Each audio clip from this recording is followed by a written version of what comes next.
Bueno, primero bienvenidos, muchísimas gracias por hacerse este tiempo, realmente es un esfuerzo enorme porque además vamos a hablar de un caso bien interesante, recién lo mencionaba Shannon, el caso mexicano. México además está en un proceso que si bien implica una continuidad política, es un cambio en la gestión de gobierno, la nueva presidenta es Claudia Sheinbaum. Y Gerardo, quiero preguntarte por qué tenés experiencia en la administración pública. ¿Cuál es el estado de situación? ¿Cuál es tu visión sobre cómo México llegó a donde está y si va a continuar en esa misma hoja de ruta? Gracias por la pregunta, gracias por la invitación. En efecto, el país está en un proceso de transición política, pero con continuidad. Como se sabe, el presidente anterior, Andrés Manuel López Obrador, es primer presidente de izquierda en México en muchos años. Ahora tenemos una continuidad con la presidenta Claudia Sheinbaum. Ella tiene, me parece, varios retos importantes en el corto plazo, económicos, de un tema fiscal que tiene que solucionarse relativamente pronto. Tenemos un déficit en 2024 relativamente grande, pero creo que es manejable. Tiene un tema con la empresa petrolera mexicana, que también tiene algunos problemas financieros y operativos que hay que solucionar. Esos son los retos de corto plazo, creo yo. Pero en términos más vinculados a los temas que se están manejando acá, tiene dos temas, yo diría, importantes. Uno es el tema de la relación con Estados Unidos, el tema del TEMEC, como se le conoce en México, o USMCA, como se le conoce en inglés, que, como se sabe, se discutirá en 2026 una potencial revisión del programa y dependerá, obviamente, del resultado electoral en Estados Unidos, cuáles son las rutas en las que seguimos en este camino. La presidenta ha manifestado su deseo por primero continuar en esta ruta, profundizar la relación con Estados Unidos, y aquí ha dicho algo que es muy importante, me parece un poco en la lógica de lo que se está discutiendo acá, que es que tratará de obtener el máximo beneficio del proceso de relocalización de actividades, o sea, del nearshoring. Y ahí está pretendiendo hacer una serie de políticas de corte industrial, digamos, para poder recibir la mayor inversión extranjera directa posible, para poder atraer al sector privado mexicano también para invertir en polos de desarrollo industrial.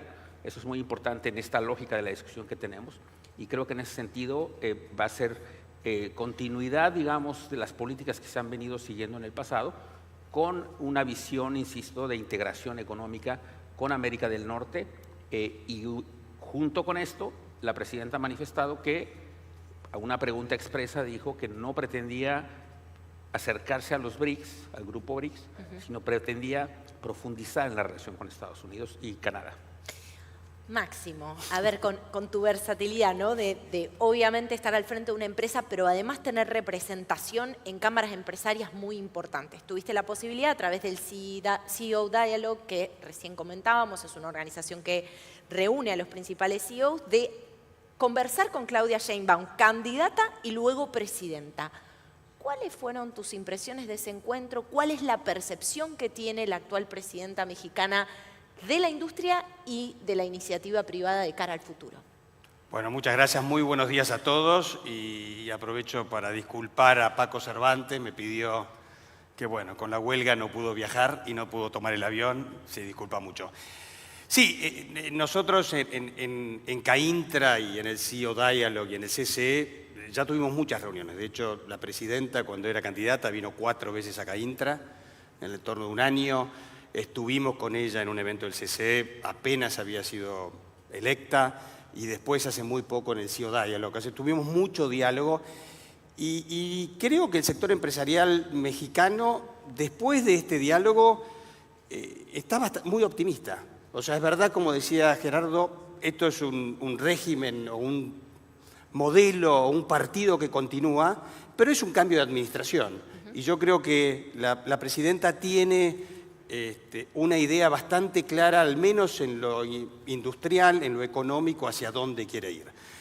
Habla de muchas cosas. Hay que reforzar el TEMEC. Claramente una de sus prioridades es reforzar la región norteamericana. ¿Cómo atraemos más inversión a esta región? habla mucho de competitividad a través de la infraestructura. Shannon decía recién que a Latinoamérica le falta mucha infraestructura. Ella habla de la falta de infraestructura en carreteras, en trenes, en puertos, en cruces fronterizos, sobre todo con Estados Unidos. Está en su plan. Habla de la necesidad de energía eléctrica, sobre todo en dos factores, en transmisión y distribución, que hoy, con todas las inversiones que hay en México, es un cuello de botella que hay en México, y después de cómo toda la generación se aboca a energías renovables, un cambio bastante fuerte de la administración pasada. Habla de educación técnica, de cómo fortalecemos enormemente la educación técnica para darle más posibilidad a todos los jóvenes que hay en México. Habla de un cambio muy importante para las pymes, pero para toda la industria, de cómo simplificamos y digitalizamos todos los procesos de trámites y de impuestos que tiene México, que es bastante complejo, y tiene hasta una secretaría que va a desarrollar de eso. En el fondo, su plan, y nos dicen, yo quiero un plan, obviamente con la ideología de un gobierno más de izquierda, dice, yo quiero la prosperidad compartida, habla, pero una prosperidad compartida donde pone el eje de esa prosperidad es cómo elevamos el estándar o los salarios de las personas. Y eso lo dice, y lo dijo 2 veces, a través de la industrialización. Lo hace muy claro, a través de una política industrial clara que integre Norteamérica y que sustituya los 200 billones de dólares que México trae de Asia, principalmente China, y los 400 que Estados Unidos trae de Asia. Entonces, todo esto, si ustedes, bueno, Carolina, tú estuviste, pero en los últimos alaceros probablemente me hubieses escuchado a mí decir que se necesitaba todo esto.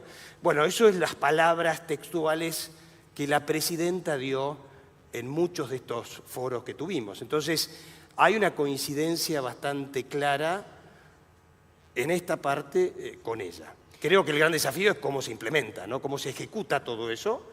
Eso va a ser un gran desafío para la presidenta. Y Gerardo, también otro desafío es cómo continúa si tenemos en cuenta esta hipótesis que recién planteaba Shannon, pero que es bastante probable, que es que la tensión latente entre Estados Unidos y China, este es un tema que atraviesa absolutamente todo, crezca en el tiempo. Digo, hasta ahora México, en este proceso de reindustrialización y de insertarse en el mundo, poniendo foco en el TEMEC, pudo a través de sintonía fina avanzar, pero lo cierto es que este conflicto de base también lo afecta, ¿no?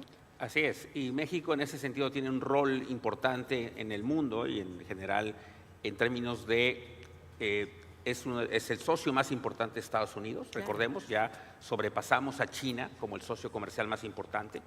Las exportaciones de México a Estados Unidos han crecido de manera consistente muy rápido en los últimos años, a partir sobre todo del conflicto con China. Crecieron evidentemente mucho al inicio cuando empezó el Tratado de Libre Comercio de América del Norte, o NAFTA.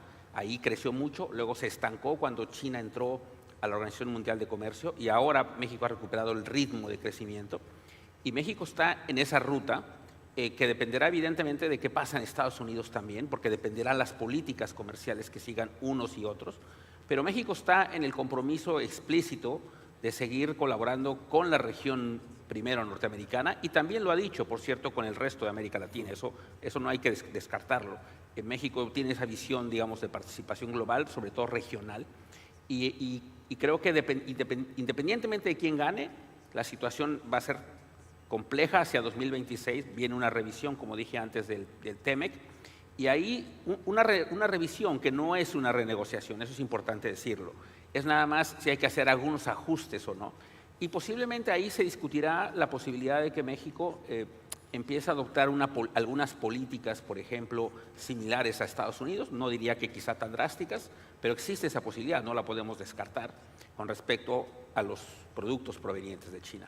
México, quizá vale la pena decir, Máximo lo sabe y la gente que sabe que está en estos temas conoce, que México ha tenido una política abierta en general con el resto del mundo, pero ha sido selectivo recientemente en poner algunos aranceles adicionales a ciertos productos del acero, precisamente porque se percibía que podía haber estado entrando acero o importándose acero de China en condiciones de competencia injusta, digamos, Y en ese sentido, el país está en esa situación un poco difícil, yo diría también, que es en medio de una disputa comercial en la que no es el actor principal, pero que es un actor importante por esta razón, pero está adoptando una política, me parece, y los señales que ha mandado son de buscar preferir la integración más fuerte aún en diversos sectores industriales con América del Norte y en todo caso con el resto de América Latina.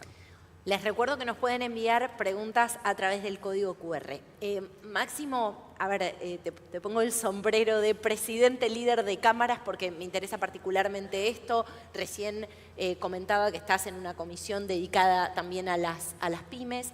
Teniendo en cuenta esta experiencia, ¿cómo se pueden integrar más y mejor las cadenas de valor? Bueno, hay muchas maneras.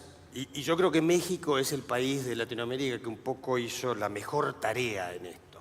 Ahora, sin duda tiene que haber una política pública, ¿no? O sea, los gobiernos tienen que entender que integrar la cadena de valor, incluir a las pymes dentro de estas cadenas, es muy importante desde un punto de vista de crecimiento económico. Las pymes en México, pero creo que en todos los países representan 7 de cada 10 empleos. O sea, es una fuerza gigantesca. ¿Cómo? Bueno, políticas públicas que digan de que hay que generar más valor, que es algo también de que me olvidé de la presidenta, que fue muy claro. La producción mexicana tiene que tener un contenido, un valor agregado mucho mayor del que tiene. México exporta 600 mil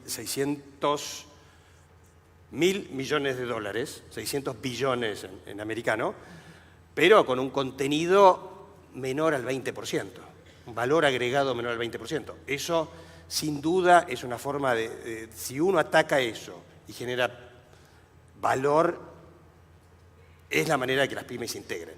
Pero también hay muchas cosas que podemos hacer nosotros. Nosotros en Nuevo León tenemos más de 4.000 pymes como socias de CAINTRA y tenemos una política muy activa de cómo vinculamos o cómo fomentamos que las grandes empresas incorporen a las pymes dentro de su cadena de valor.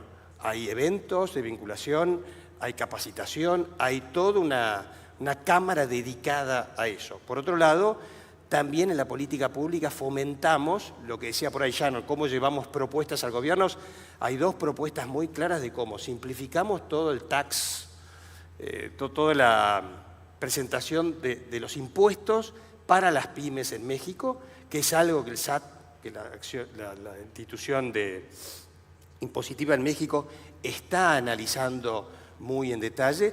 Y hay otra de cómo hacemos financiamiento para inversión productiva de las pymes. Cómo la banca de desarrollo, que hoy en México hace mucho tiempo no está financiando el desarrollo de pymes, cómo puede fomentar con garantías probablemente de las empresas más grandes, con órdenes de compra, fomentar el desarrollo. Con lo cual hay una gran batería de acciones con el gobierno, pero también entre las empresas privadas, donde se está fomentando toda esta cadena de valor dentro de México. Gerardo, otro ítem que aparecía y mucho en la presentación de Shannon, pero también lo escuché a lo largo de la jornada de ayer, es la importancia del desarrollo de la infraestructura. Me gustaría hacer nuevamente doble clic con esa metáfora vieja, doble clic en eso. ¿Cuál fue la experiencia de México y qué lecciones se pueden extraer en ese sentido? Bueno, la infraestructura efectivamente es un tema clave para el desarrollo de una economía en general y específicamente para la parte industrial. Hay que recordar cómo empezó México y por qué México se volvió el país más industrial, digamos, de la región. Y ocurrió en medio de una crisis, y eso es importante entenderlo, porque México cambió dramáticamente a partir de 1985, en medio de una tremenda crisis económica, la caída de los precios del petróleo. Y recordemos que México exportaba en ese momento aproximadamente entre 80 y 85% de todas sus exportaciones eran petróleo. Hoy en día las exportaciones manufactureras son más del 90% de las exportaciones mexicanas. Es decir, una transformación radical en estos 4 décadas. Y ocurrió en un contexto de crisis, insisto. Ahí México tomó la decisión unilateralmente de abrir la economía y de empezar a seguir una serie de políticas que me parece que tuvieron claridad primero de hacia dónde queríamos dirigir el país y consistentemente. México ha cambiado, recordemos, de partido en el poder al menos tres ocasiones en los últimos años, ¿no? Pasó del PRI, que fue con quien se firmó el Acuerdo de Libre Comercio de América del Norte. En 2000 entró el partido más de centro-derecha, el PAN, gobernó 12 años, regresó el PRI de 12 a 18 y ahora tenemos un partido de izquierda y todos han seguido una política consistente en la dirección de buscar la industrialización del país, la integración de las cadenas productivas con América del Norte e invertir en el desarrollo de esa integración, y eso incluye invertir en infraestructura. Como ya lo dijo Máximo, se busca hacia adelante potenciar eso, ¿no? Los cruces fronterizos, las carreteras. Ahora se plantea, por cierto, una de las cosas que planteó la presidenta es un ferrocarril nuevo en dirección hacia el norte del país también, para fomentar el transporte de pasajeros y de carga, ¿no? Y seguir desarrollando los polos industriales que tenemos en todo el país, buscando seguirnos integrando en las cadenas productivas, buscando aumentar la participación en la agregación de valor, como ya se dijo, y hay ahora una visión que pues coincide un poco con la visión más moderna de la política industrial, lo dijo Shannon. Hemos tenido experiencias en el pasado no muy positivas con la política industrial en América Latina, pero ahora una visión un poco más, digamos, clara respecto, más moderna, de cómo avanzar en esta dirección, no necesariamente con tanta intervención del Estado, no necesariamente picking winners, sino facilitando el desarrollo de la industria de manera más orgánica, yo diría, pero haciendo el papel que tiene que hacer. Y lo primero, por cierto, que deben hacer los países de América Latina, y eso es muy importante, es garantizar la estabilidad macroeconómica. Eso me parece es muy importante. Aquí en Argentina, por ejemplo, ahora se está recuperando eso, me parece un tema importante hacia adelante, porque sin estabilidad macroeconómica es muy difícil tomar decisiones para el sector privado y avanzar particularmente en el sector industrial que requiere inversiones importantes. Así es que la estabilidad macroeconómica, junto con una claridad de qué se quiere hacer, hacia dónde se quiere dirigir las economías de América Latina, la congruencia, yo diría, en las políticas y la consistencia. Son las recomendaciones que yo creo que los países de América Latina podrían seguir hacia adelante en la búsqueda de seguir fomentando la industrialización.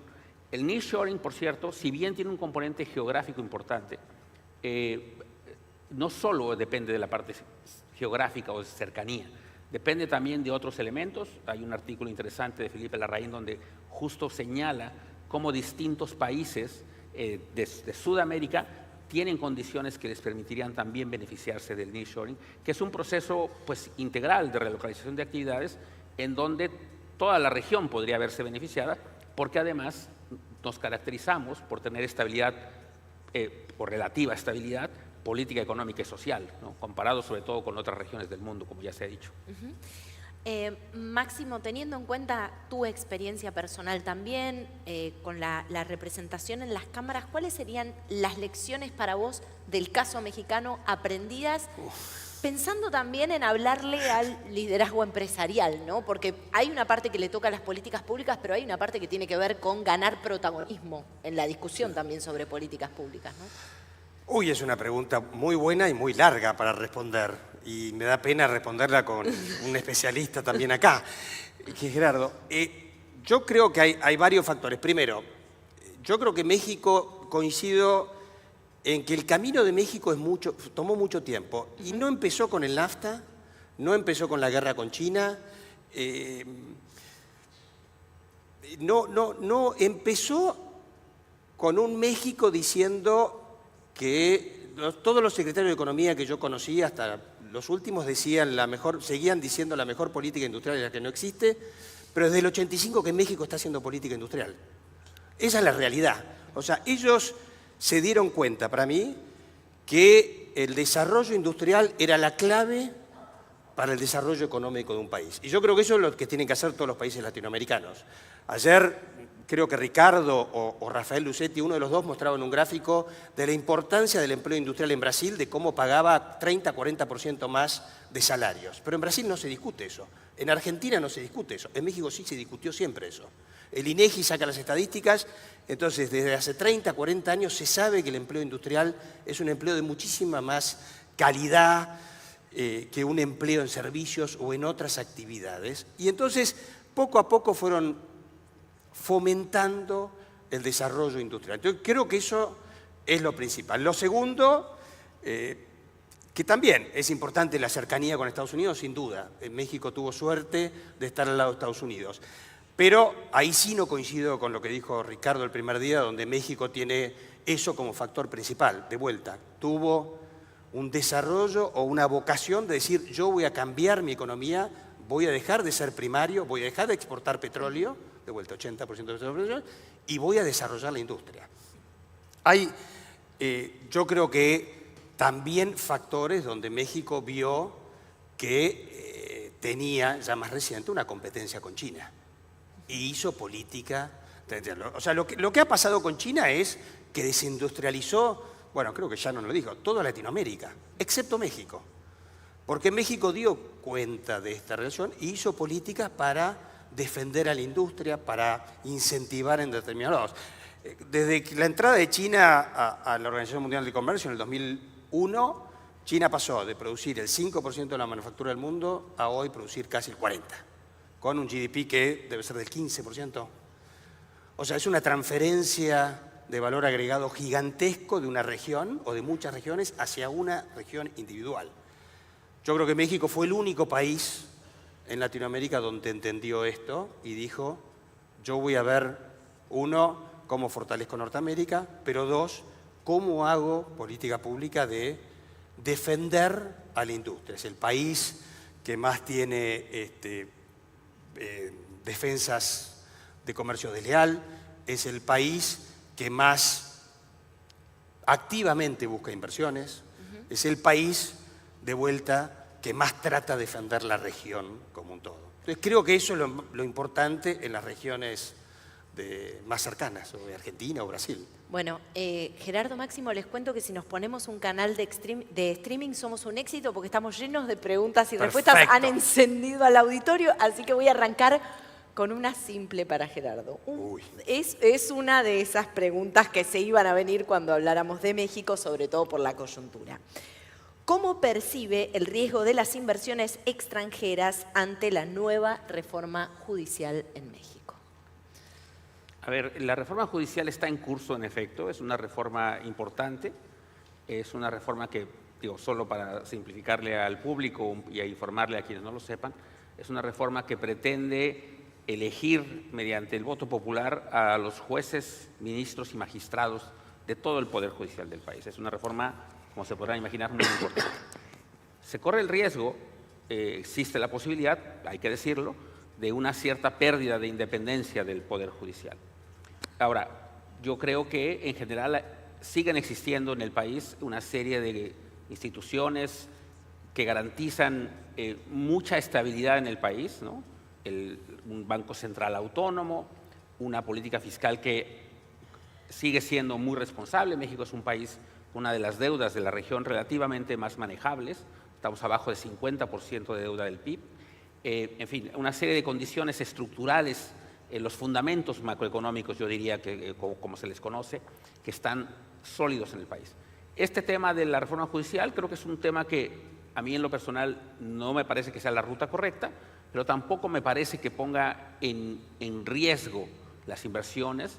Hay muchos mecanismos todavía en los que se pueden seguir utilizando para que las inversiones garanticen su participación en el país, garanticen que las decisiones que se tomen se resuelvan de otra manera. Hay mecanismos de arbitraje, por ejemplo, que siguen estando a la mano para las empresas que puedan tomar esas decisiones.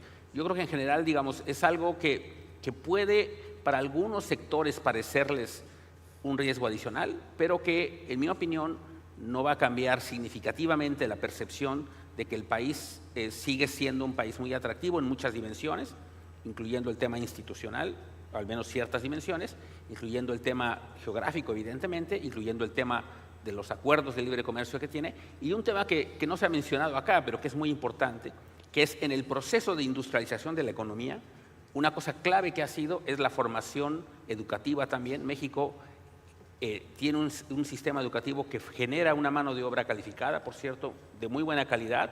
La gente, las empresas que están ahí lo saben. Se gradúan muchísimos ingenieros en el país todos los años. Es de los países que más ingenieros produce, un poco en esta lógica de industrialización. En fin, hay una serie de factores que yo diría que más que compensan el riesgo que podría traer una reforma de este tipo, que insisto yo no comparto, pero que creo que no arriesga ni pone en tela de juicio, me parece, la lógica del país de industrialización y desarrollo. Se habló de industrialización, de estrategias efectivas, se habló de la relación virtuosa con Estados Unidos, se habló de nearshoring, pero aquí me preguntan qué relación proyectan, Máximo, con el resto de América Latina y el comercio regional. Creo que lo mencionó Gerardo, o lo mencioné yo. La presidenta fue muy clara que su prioridad era fortalecer Norteamérica, pero también dijo con una integración en Latinoamérica. Entonces yo creo que sí hay oportunidades o más oportunidades para un desarrollo de todas las Américas. Creo que también es una visión que Estados Unidos empieza a tener. Hay senadores en Estados Unidos de los dos partidos que empiezan a hablar de, bueno, en esta guerra con China, que cada vez, y coincido con todo lo que se dijo acá, que para mí más que mejorar va a empeorarse quien quiera que gane en Estados Unidos, el juntar más aliados, el tener una cadena de suministro que sea más de las Américas, es algo que se puede lograr. Ahora, va a depender mucho de los propios países, ya sea Brasil, sea Colombia, sea Argentina, de querer integrarse en esta cadena de valor. Uno no puede estar en esta cadena de valor si dice, no, yo voy a respetar o voy a incrementar mis relaciones con China, pero también con Estados Unidos. Esa postura te diría que es inexistente. Estados Unidos no lo va a aceptar nunca. Máximo, Gerardo, muchísimas gracias por estar con nosotros. Aplauso enorme para ellos. Muchas gracias.